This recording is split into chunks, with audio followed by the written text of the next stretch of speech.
वह ताऊ शेखावाटी जी के विशेष धन्यवाद के साथ साथ आप सभी पधारे मेरे प्यारे श्रोताओं और इस कार्यक्रम में ड्यूटी कर रहे सभी पुलिस कर्मियों को मेरा सादर प्रणाम।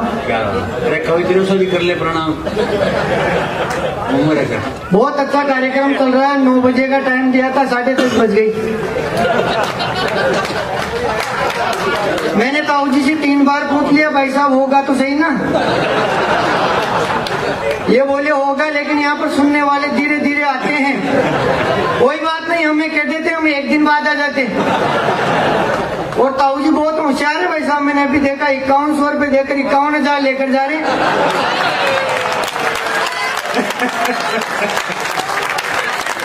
तो अगर ये सिस्टम सही है तो मैं भी 5100 रुपये देना चाहूंगा। अगर तेरे को यही लग रहा है ना, सुन मेरी बात सुन ले। कोई 51,000 भी मैं नहीं लूंगा। मैं किताबें छपाता हूँ, धार्मिक उसमें लगा देता हूँ। अब की बार कागज नहीं मिल रहा। नहीं, मैं तुम्हें गौशाला में दे दूंगा।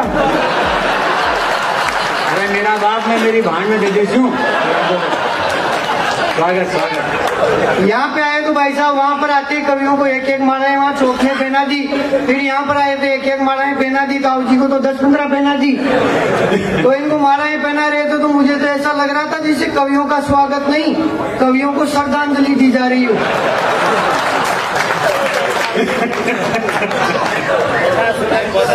सबसे पहले इन्होंने मुझे ही आगे किया है भाई साहब। सबसे पहले पीछे बैठे इन नाटो देशों ने मुझे आगे कर दिया है।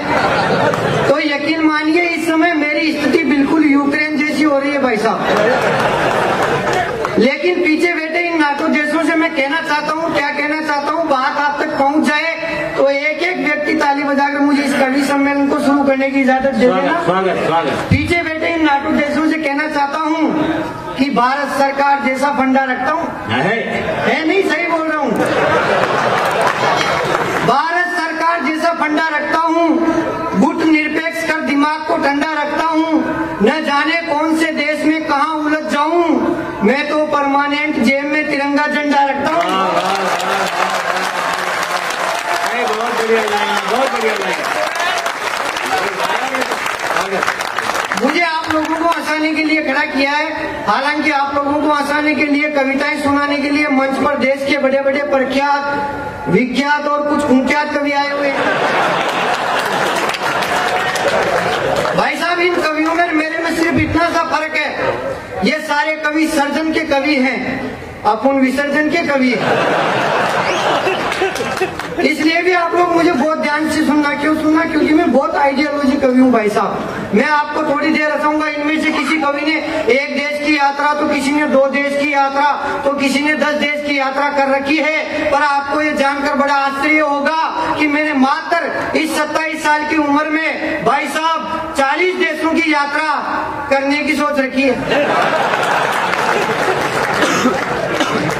पर कोई लेकर तो जावे। ये लोग मुझे ले जाना नहीं चाहते, तो मेरे अंदर भी स्वाभिमान है, मैं भी जाना नहीं चाहता। इसलिए मैं आप लोगों को थोड़ी देर यहीं रहकर हंसाऊंगा। एक भी बात ऐसी नहीं कहूंगा जिससे आप लोगों को टेंशन हो। क्योंकि अभी पिछले कवि सम्मेलन में भाई साहब एक कवि मंच पर आया, उसने जोश जोश में गाया, नशे की लत को मिटा दो, नशे की लत को मिटा दो। एक सुनने वाला खड़ा होकर बोला, इस कवि को ही मिटा दो।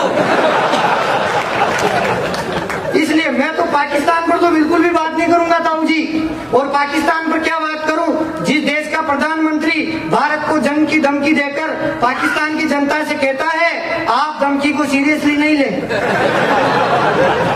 इसलिए मैं तो उस पर कोई बात। वीर रस की तो मैं एक लाइन भी नहीं सुनूंगा भाई साहब। वीर रस में क्या होता है, वीर रस का कवि आते ही इतनी खतरनाक बातें करता है कि सुनने वाला बेचारा पहले ही डर जाता है।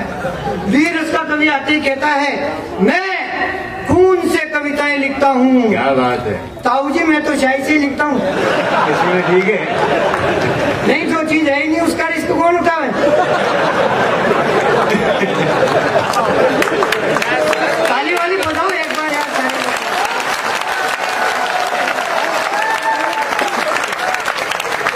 बहुत बढ़िया। इसलिए आप मुझे बहुत ध्यान से सुनना। क्यों सुनना? क्योंकि मैं बहुत आइडियोलॉजी कवि हूँ भाई साहब। हाँ, अभी गई बार मेरे 12वीं कक्षा में मेरिट में आने में 60% ही कम थी। हाँ, सच बता रहा हूँ बाबू जी, मैं प्रमाण दे रहा हूँ आपको। मेरे आइडियोलॉजी होने के एक एक प्रमाण अगर आपकी समझ में आ जाए, आपकी मस्ती की बात कर दूं तो इसका हाँ खींच लो ऐसा। इन कैमरे वालों को तो कोई सुंदर आदमी दिखना चाहिए बस।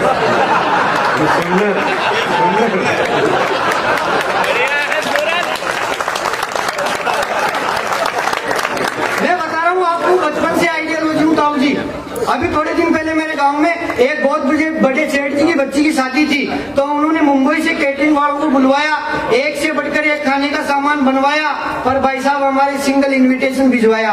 अब मम्मी बोले मैं जिम ने जाऊं, पापा बोले मैं जिम ने जाऊं, भाई बोले मैं जिम ने जाऊं। मैंने कहा रे लड़ो मत, मेरा तरीका अपनाओ, एक एक जाकर जिम आओ।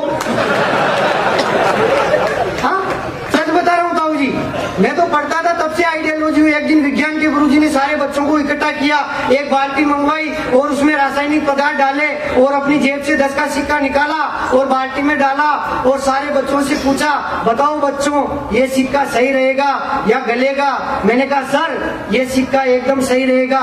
सर बोले वेरी गुड, तुझे कैसे पता? मैंने कहा सर अगर ये सिक्का गलता तो आपकी जेब से नहीं निकलता। मेरी तो एक बार ही पिटाई हुई है भाई साहब, वो भी आइडियोलॉजी की वजह से हुई है। हिंदी के गुरुजी ने कहा कि प्रार्थना पत्र लिखो ताऊ जी। सारे बच्चों ने प्रार्थना पत्र लिखा, मैंने भी लिखा, सारे बच्चों ने लास्ट में लिखा आपका आज्ञाकारी। ताऊ जी मैंने वहाँ पर लिख दिया आपका अधिकारी। क्या बात, क्या बात, क्या बात। हाँ इसलिए आप लोग तो, मैं तो किसी को गलत सलाह भी नहीं देता ताऊ जी। अभी थोड़े दिन पहले मेरे मोहल्ले का एक पड़ोसी आकर बोला सूरत भाई आपकी मोटरसाइकिल लेकर चलो, मुझे गेहूं पिसवाने चलना है। मैंने कहा रे तू किसी और की मोटरसाइकिल ले जा। कि नहीं आपकी मोटरसाइकिल लेकर चलो, मुझे गेहूं पिसवाने चलना है और मैं कवि सम्मेलन को शुरू कर रहा हूँ, एक एक पंक्ति के साथ आनंद लेना। बोला नहीं आपकी मोटरसाइकिल लेकर चलो, मुझे गेहूं पिसवाने चलना है। मैंने कहा तू किसी और की ले जा। कि नहीं आपकी लेकर चलो। भाई साहब मैंने अपनी मोटरसाइकिल निकाली, उसने अपने गेहूं का कट्टा निकाला, मैं मोटरसाइकिल पर बैठा, पीछे कट्टा रख के वो बैठकर मुझसे बोला सूरत भाई दौड़ाओ। मैंने कहा पहले नीचे उतरकर धक्का तो लगाओ। नहीं मैं धक्के वाली इसलिए रखता हूँ क्योंकि चाबी वाली तो रोज ही कितने मांगने वाले आ जाते हैं ताऊ जी। हाँ तो भाई साहब उसने धक्का लगाया, मजे तो लेना। उसने धक्का लगाया, गाड़ी स्टार्ट नहीं हुई। उसने फिर जोर से धक्का लगाया, गाड़ी स्टार्ट नहीं हुई। अंत में उसने पूरा जोर लगाकर धक्का लगाया और गाड़ी स्टार्ट, परंतु गाड़ी स्टार्ट होते ही उसकी खोपड़ी गच्चा खा गई, क्योंकि गाड़ी स्टार्ट होते ही चक्की आ गई।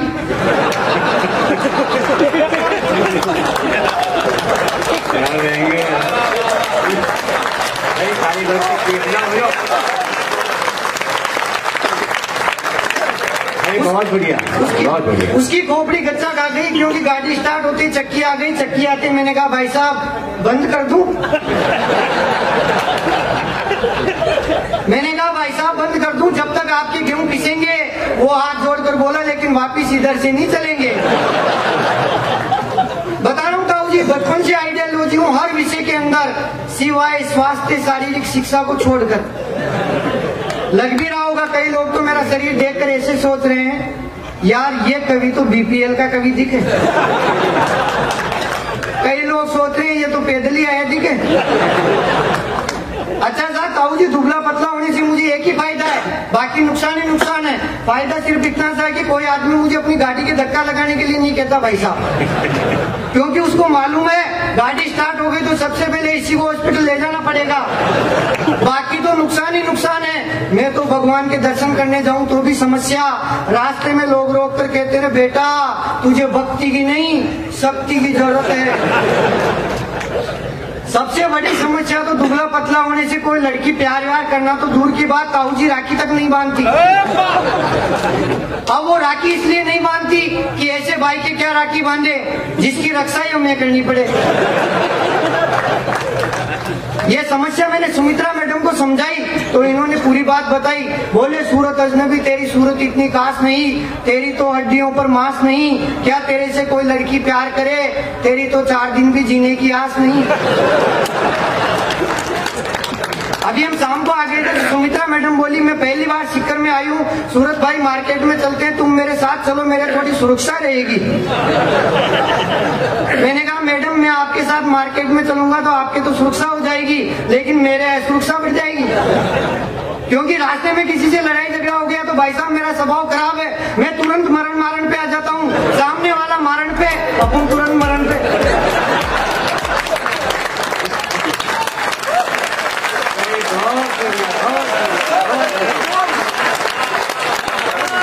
बढ़िया क्या ताऊ जी समझिए। हाँ पहना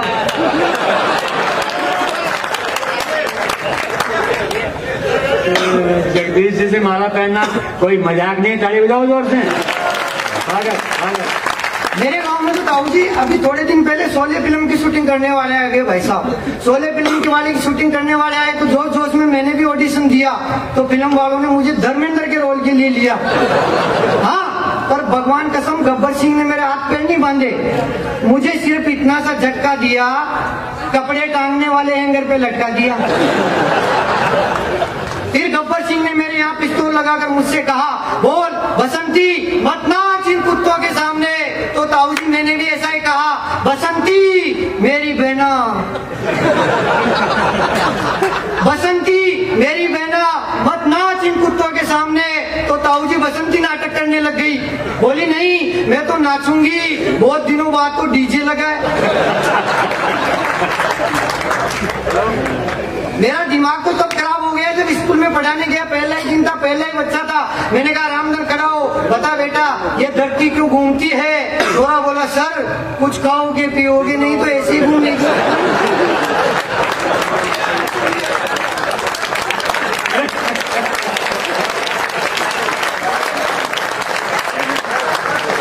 मेरे को कई लोग कहते हैं फौज में जाओ, कई लोग मुझे कहते हैं फौज में जाओ। मैंने कहा अरे भाई साहब आपका दिमाग खराब है, मेरा फौज में कैसे नंबर आएगा। बोला तेरा नंबर तो नहीं आएगा पर तुझे देखकर दूसरे बच्चों का कॉन्फिडेंस तो बढ़ जाएगा।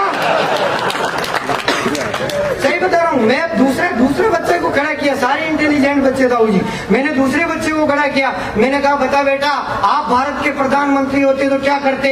छोरा बोला सर सुबह सुबह फालतू बातें तो करो मत, और आपके बाप में दम है तो सरपंच बना कर ही दिखाओ। हाँ ताऊ जी, अभी मैं आ रहा था रास्ते में, ताऊ जी मेरे को बोले सूरत भाई आजकल की लड़कियां गुलाब होती है, हम तो गुआर पार्टी के पौधे हैं। ताऊ जी मैं आपको कहना चाहता हूँ, मेरे 6 बहनें हैं, हम 2 भाई हैं, बात को सुनना और समझना फिर ताली बजाना। ताऊ जी मैं आपको कहना चाहता हूँ हम 2 भाई और मेरे 6 बहनें हैं। मुझे दुख इस बात का है कि मेरे माँ बाप को राष्ट्रपति पुरस्कार नहीं मिला। हाँ सही बता रहा हूँ ताऊ जी, अब सुनना बात को असली। मुझे दुख इस बात का है कि मेरे माँ बाप को राष्ट्रपति पुरस्कार नहीं मिला, क्योंकि मुझे गर्व है मेरे माँ बाप पर कि इस कन्या भ्रूण के दौर में आज भी मेरी 6 की 6 बहनें जिंदा है।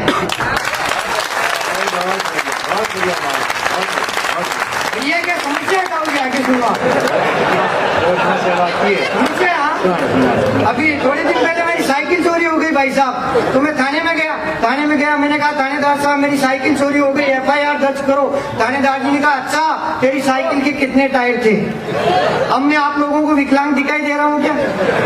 तो ताऊ जी फिर मेरा दिमाग खराब हो गया, मैंने कहा थानेदार साहब मेरी साइकिल के 10 टायर थे। थानेदार ने कहा अच्छा कानून से मजाक करता है, सही सही बता नहीं तो अंदर कर दिया जाएगा। मैंने कहा 2 टायर लिखा दूंगा तो तू कौन सा ढूंढ लाएगा। बढ़िया क्या समस्या है सर। हाँ मेरा दिमाग तो तब खराब हुआ जब एक पड़ोसी ने आकर कहा सूरत भाई क्या हाल चाल, आपकी पंचायत के राशन कार्ड में उम्र 40 साल।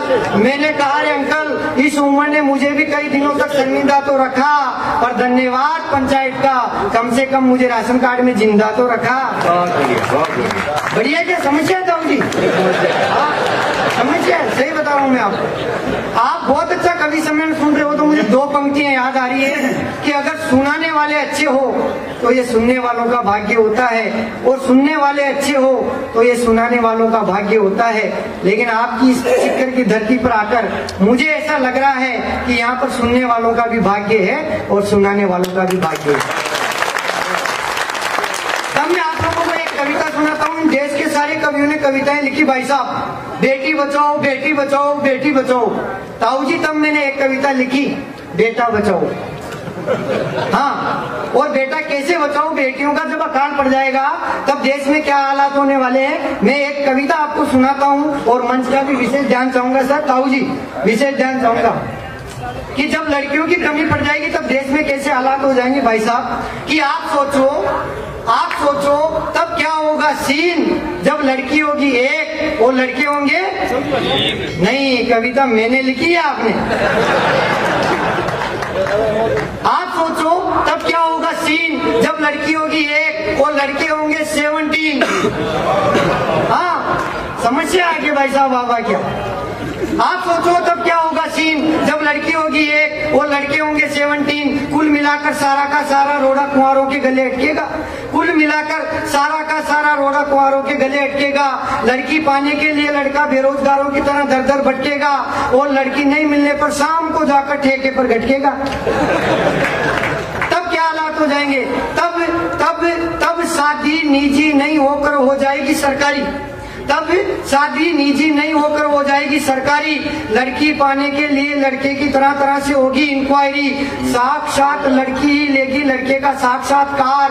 वो इंटरव्यू होगा ताऊ जी इस प्रकार कि टाइम पर खाना खिलाओगे, सुबह शाम पिलाओगे। नहीं चाय पानी की बात कर रहा हूँ भैया। कि टाइम पर खाना खिलाओगे, सुबह शाम पिलाओगे, घुमाओगे, फिराओगे, ऐश कराओगे और मैं जितना कहूंगी उतने ही इंच मुस्कुराओगे। तब तो तुम हो पति एकदम परफेक्ट, वरना सीधा फार्म रिजेक्ट।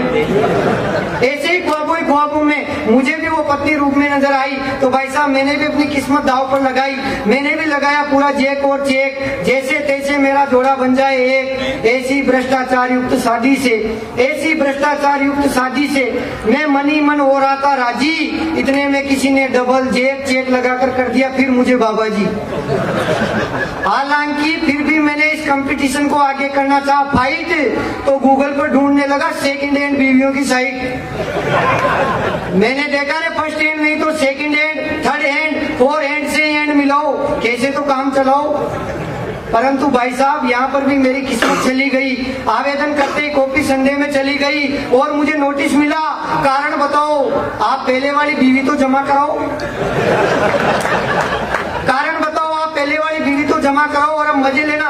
कारण बताओ, पहले वाली बीवी तो जमा कराओ। मैंने कहा रे भाई साहब, मेरे पहले वाली बीवी तो मेरी सारी किस्मत मोड़ गई। मुझे लूटकर विजय माल्या की तरह देश ही छोड़ गई। इसीलिए शादी करना चाहता हूँ दोबारा। कोई उम्मीद हो तो बायोडाटा इस प्रकार है हमारा। नाम सूरत अजनबी, निवासी मालपुरा, कद 5 फुट 6 इंच, रंग है भूरा और इकेरा बदन, मेरिज गार्डन के पास में ही है मेरा सदन। जो भी ये रिश्ता करवाएगा, ताऊ जी सुन लो, जो भी ये रिश्ता करवाएगा मेरे लिए तो वो भगवान ही कहलाएगा। तो हे मुझे देखने सुनने वाले भगवान हो, अपने भीतर का भगवान जगाओ, मुझे कहीं से भी एक लड़की दिलाओ। बेटियां तो बहुत बचा रहे हो आप, इस एक बेटे को भी बचाओ, इस एक बेटे को भी बचाओ। Thank you so much.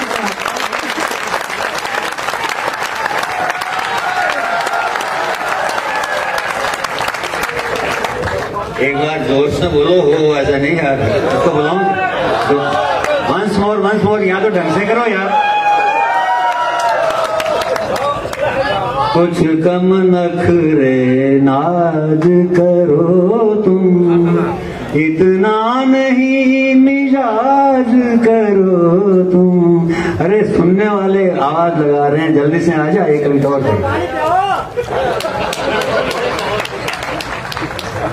तो आप लोग कविता सुन रहे हैं तो होली की एक और कविता मैं आप लोगों को सुना देता हूँ। लेकिन ऐसा है, जहाँ आपको लगे ना कि कविता की और कवि की पंक्ति है तो आप ऐसे मत सुनो, पंक्तियों को तालियों के साथ सुनना, ताकि मैं आपको और अच्छे से अच्छी कविताएं सुना सकूं। क्यों ताऊ जी? बिल्कुल ठीक है। और मैं आप इतना अच्छा सुन रहे हैं, हकीकत बता रहा हूँ, अगली बार आप मुझे बुलाओगे ना ताऊ जी तो मैं नहीं सुन पाऊंगा। ऐसा कहना करता है ताऊ जी। हालांकि एक दो जगह मैं उलझा हुआ भी हूँ ऐसे कह के। तब मैं आप लोगों को एक कविता और सुनाता हूँ भाई साहब, और मेरी कविता का शीर्षक है टल्ली। हाँ, टल्ली तो आप सब लोग जानते हैं किसे कहते हैं। मेरी कविता का शीर्षक ध्यान में रखना, टल्ली। मैं सांस्कृतिक मंडल सीकर का बहुत धन्यवाद आभार व्यक्त करता हूँ कि उन्होंने देश के बहुत बड़े बड़े और अच्छे कवियों को यहाँ बुलाया। लेकिन एक कवि सम्मेलन मैंने ऐसा देखा जो आपने आज दिन तक न तो देखा होगा न सुना होगा, बस वही मेरी कविता है। आप एक एक पंक्ति को आनंद के साथ सुनना। मैं कविता शुरू करता हूँ, टल्ली कवि सम्मेलन। ताऊ जी आप पहली बार सुनेंगे ये कविता, क्योंकि मैं आपको पहली बार ही सुना रहा हूँ। कविता का शीर्षक है टल्ली कवि सम्मेलन। भाई साहब, एक कवि सम्मेलन कराने वाले ने टल्ली कवि सम्मेलन करवाया। एक कवि सम्मेलन करवाने वाले ने टल्ली कवि सम्मेलन करवाया, जिसमें देश के गिने चुने 5 टल्ली कवियों को बुलवाया। और बुलवाया क्या भाई साहब, मंगवाया। हाँ, एक आयोजक ने टल्ली कवि सम्मेलन करवाया, उसमें देश के गिने चुने 5 टल्ली कवियों को बुलवाया। बुलवाया क्या भाई साहब, मंगवाया। कवियों का जब मंच पर जाने का नंबर आया तो 4-4 आदमियों ने टांगा टोली करके उनको मंच पर पहुंचाया। पहले महाकवि तो जो ही मंच पर पहुंचे ठेठ, अब सुनना मजे, पहले महाकवि तो जो ही मंच पर पहुंचे ठेठ, हाथों हाथ ही गए लेट। दूसरा टल्ली भी कुर्सी पर बैठा था, आंखें नीचे, बैठते ही कुर्सी ऊपर और टल्ली नीचे।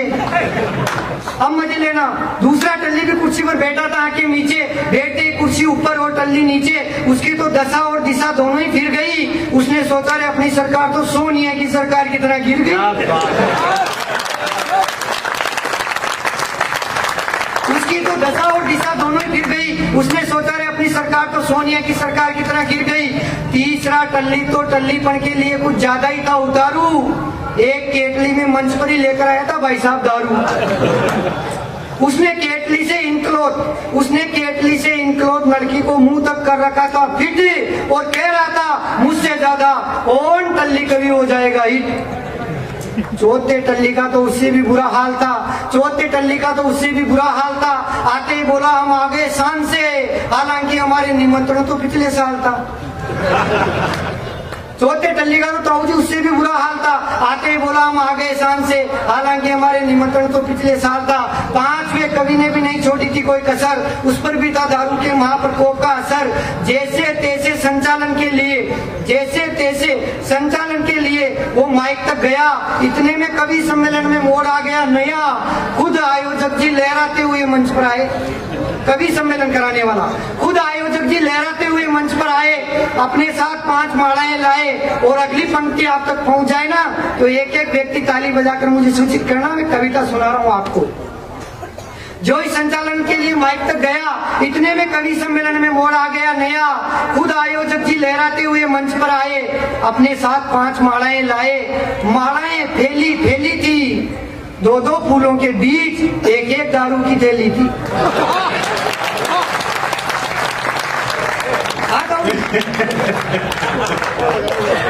अपने साथ 5 मालाएं लाए, मालाएं फैली थी, 2-2 फूलों के बीच एक दारू की थैली थी। आयोजक ने कवियों के ही नहीं, सुनने वालों के टल्ली होने की व्यवस्था भी कर रखी थी भयंकर। ताऊ जी पानी के साथ खड़ा करवा दिया एक दारू का भी टैंकर। तभी पीछे बैठे टल्लियों से बोला एंकर, यार आज तो एक पेग ज्यादा पिला दिया, मुझे तो सारे सुनने वाले तिरछे पड़े दिखाई दे रहे हैं। वो बोला रे तुझे तिरछे पड़े दिखाई दे रहे हैं, मुझे तो आज सारे सुनने वाले खड़े दिखाई दे रहे हैं। तभी तीसरे टल्ली ने कहा, लगता है आप दोनों अपनी यादाश्त भूल आए हैं। अरे मुड़को ध्यान से देखो, अभी तो सुनने वाले ही नहीं आए हैं। हाँ, ये सुनते ही ताऊ जी जो सबसे ज्यादा टल्ली था उसने मुंह खोला। ये सुनते ही जो सबसे ज्यादा टल्ली था उसने मुंह खोला। वो संचालक से बोला, लगता है संचालक महोदय आपकी बुद्धि को भी शनि महाराज जकड़े हैं, जब कोई नहीं आए तो इतने सारे कौन खड़े हैं। संचालक ने हाथ जोड़कर कहा, भाई साहब आज तो आपने भी ज्यादा ही पी लिया है, ध्यान से देखो ये सुनने वाले नहीं टेंट की बल्लियां हैं। क्या बताऊं।